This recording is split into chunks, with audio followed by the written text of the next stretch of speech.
అండి, welcome to our cooking and DIY. ఈరోజు lunch box special meal maker rice ఎలా చేసుకోవాలో చూద్దాం. దానికి ముందుగా ఒక 2 కప్పులు వాటర్ పోసి గిన్నెలో 1 కప్పు మీల్ మేకర్ వేసి ఒక 2 మినిట్స్ ఉడికించుకోండి.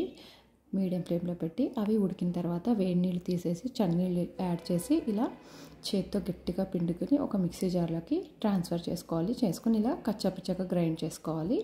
ఇప్పుడు ఒక ప్యాన్ తీసుకుని ప్యాన్లో మిరియాలు 1 టేబుల్ స్పూను, 1 టేబుల్ స్పూన్ సోంపు, 1 టేబుల్ స్పూన్ జీలకర్ర, 2 ఇంచుల చెక్క, ఒక 4 లవంగాలు, 1/2 టీ స్పూను షాజీరా వేసి సిమ్లో పెట్టి చక్కగా ఒక 2 మినిట్స్ ఫ్రై చేసుకోండి. ఈ మసాలా మీకు అంతా పట్టదు, స్టోర్ చేసుకోవచ్చు. ఇది ఇలా మెత్తగా పౌడర్ చేసుకుని స్టోర్ చేసుకోండి. ఇప్పుడు అదే ప్యాన్లో ఒక 3 టేబుల్ స్పూన్లు నెయ్యి వేసి నెయ్యి అంతా కరిగిన తర్వాత సన్నగా కట్ చేసిన ఉల్లిపాయలు 2 మీడియం సైజువి, పచ్చిమిర్చి 3, కరివేపాకు వేసి అవి కొంచెం వేగిన తర్వాత సన్నగా కట్ చేసుకున్న పాలకూర అండి, ఒక కట్ట తీసుకున్నాను ఇక్కడ. ఇది కూడా వేసి చక్కగా కలిపి ఒక 3 మినిట్స్ పాలకూరలో నీరంతా అయిపోయేంత వరకు ఫ్రై చేసుకోండి. ఇప్పుడు మనం ఇందాక గ్రైండ్ చేసుకున్న సోయా కూడా వేసి అంతా ఒకసారి కలుపుకోవాలన్నమాట.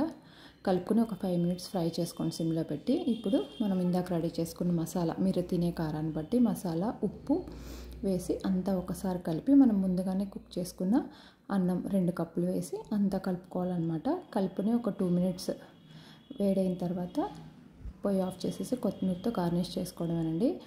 చాలా బాగుంటుంది. పిల్లలకైతే ప్రోటీను, పాలకూరలో ఫైబర్ ఉంటుంది కదా, అన్నీ అందుతాయి. తప్పకుండా ట్రై చేయండి. ఆఫీస్ నుంచి వచ్చినాక కూడా త్వరగా చేసేసుకోవచ్చు అనమాట. ట్రై చేసి ఎలా ఉందో కామెంట్ చేయడం మర్చిపోవద్దు. వీడియో షేర్ చేయడం మర్చిపోవద్దు. బాయ్.